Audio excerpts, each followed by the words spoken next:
Hello witches, and welcome back to my channel. It is the beginning of the best month of the year. Spooky season, October, fall, autumn. So many names for the best season to ever exist.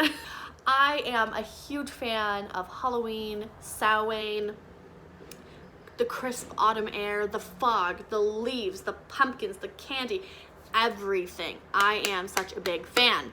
And so today I thought I would make a video giving you guys some of my favorite spooky reads for the spooky season. Starting off with The Dead and the Dark by Courtney Gold. This is a fantastic book if you love ghost hunting shows, if you love ghosts, if you're looking for something that is sapphic and lesbian, and deals with homophobia in the Deep South. This is a fantastic book. It had me on the edge of my seat the entire time. I will now read the synopsis to you because I cannot remember synopsises for the life of me. I have severe ADHD, which causes me to have the world's worst memory. So even if I memorized this, if I turned the camera on and went to say it, I would immediately forget. So we're gonna read it. The dark has been waiting, and it won't stay hidden any longer. Something is wrong in Snakebite, Oregon. Teenagers are disappearing, some turning up dead. The weather isn't normal, and all fingers point to TV's most popular ghost hunters who have just come to town. Logan Oritz Woodley, daughter of TV's Paris Spectres, has never been to Snakebite before. But the moment she and her dads arrive, she starts to get the feeling that there's more than ghosts plaguing this town. Ashley Barton's boyfriend was the first teen to go missing, and she's felt his ghost following her ever since. Although everyone shuns the Ortiz Woodleys, the mysterious Logan may be the only person who can help Ashley get some answers. When Ashley and Logan team up to figure out who or what is haunting Snakebite, their investigation reveals truths about the town, their families, and themselves that neither of them is ready for. As the danger intensifies, they realize their growing feelings for each other could be a light in the darkness. I was riveted. I could not put this book down, you guys. It was such a good read. I read this last year during spooky season, I think, and it was literally perfect. Chef's kiss. I cannot recommend it enough. The next book that I'm going to be recommending is A Lesson in Vengeance by Victoria Lee. Now this one is a little more popular. I have seen this one floating around. This is dark academia with an unreliable narrator, an old boarding school where there were murders, potential ghosts, potential witches. Who knows? You'll have to find out. Felicity Morrow is back at the Dalloway School. Perched in the Catskill Mountains, the centuries-old ivy-covered campus was home until the tragic death of her girlfriend. Now, after a year away, she's returned to finish high school. She even has her old room in Godwin House, the exclusive dormitory rumored to be haunted by the spirits of 5 Dalloway students. Girls, some say, were witches. The Dalloway 5 all died mysteriously, one after another, right on Godwin grounds. Witchcraft is woven into Dalloway's past. The school doesn't talk about it, but the students do. In secret rooms and shadowy corners, girls convene. And before her girlfriend died, Felicity was drawn to the dark. She's determined to leave that behind now, but it's hard when Dalloway's occult history is everywhere, and when the new girl won't let her forget. Ellis Haley's first year at Dalloway, and she has already amassed a loyal following. A prodigy novelist at 17, Ellis is a so-called method writer. She's eccentric and brilliant, and Felicity can't shake the pull she feels to her. So when Ellis asks Felicity to help her research the Dalloway 5 for her second book, Felicity can't say no. Given her history with the arcane, Felicity is the perfect resource. And when history begins to repeat itself, Felicity will have to face the darkness in Dalloway and herself. Chills. I have chills. I remember reading this book and being so spooked because there is nothing more spooky, at least to me, than a horror / paranormal thriller with an unreliable narrator. Is what is happening in the book, is what you're reading actually happening? That terrifies me. And Victoria Lee writes this perfectly. She did such a good job. The ending was a little disappointing, slightly. But overall, I do really recommend this one. I think it was a really fantastic read, and the atmosphere in this book is just perfect for the fall Halloween season. I now have an adult book rec, and that is Plain Bad Heroines by Emily M. Danforth. You guys, this book, so good.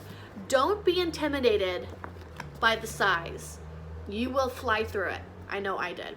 This book was so chilling, terrifying. Again, you don't actually know if what is happening in the book is real or the characters are just imagining it.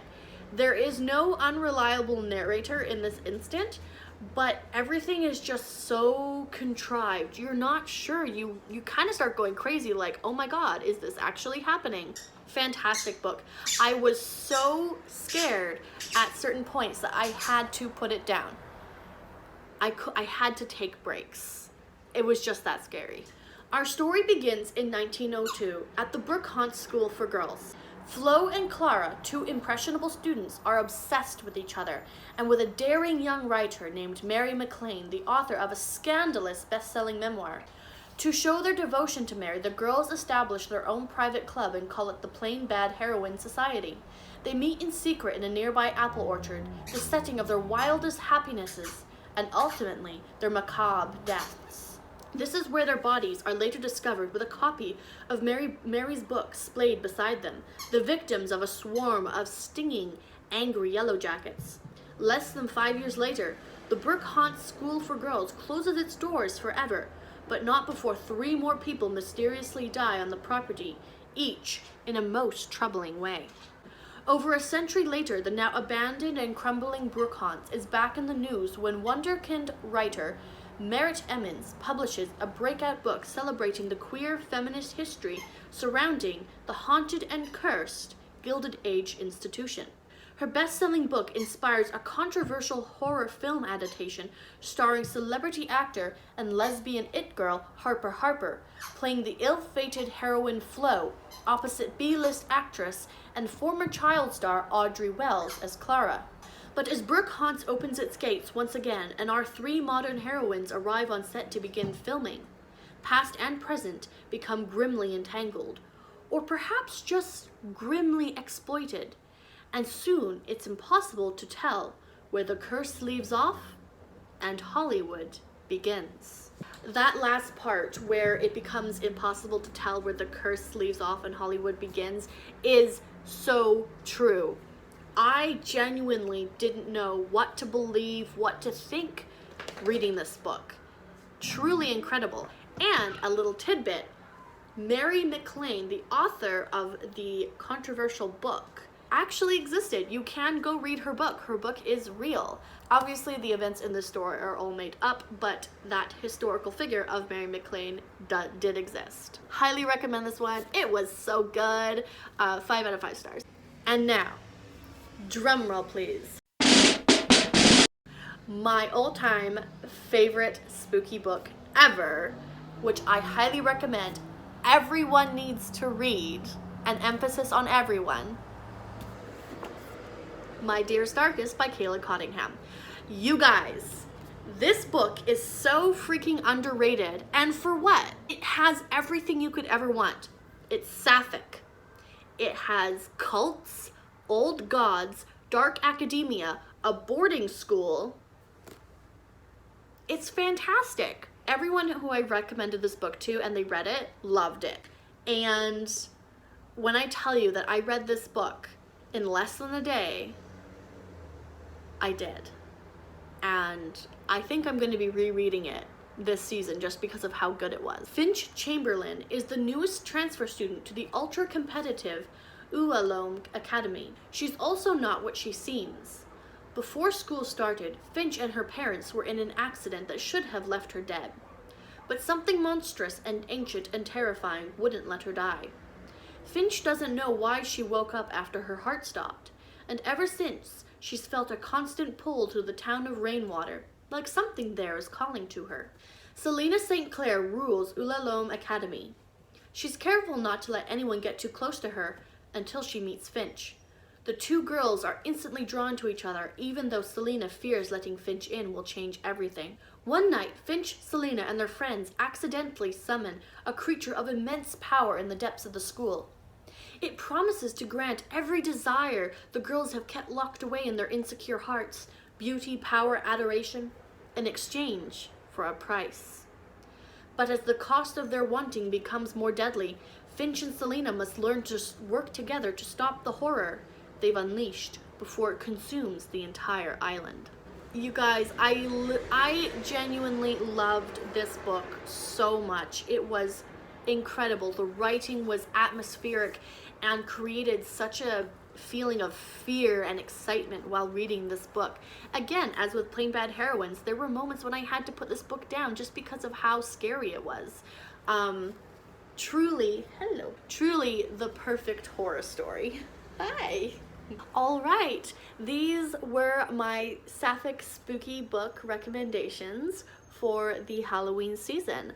I really hope you enjoyed this and maybe got some ideas for some spooky reading to do. You know, curl up with a blanket and a hot chocolate with a spooky book. There's nothing like it. It's the best feeling in the world. We'll see you all in the next video. Happy Halloween, witches!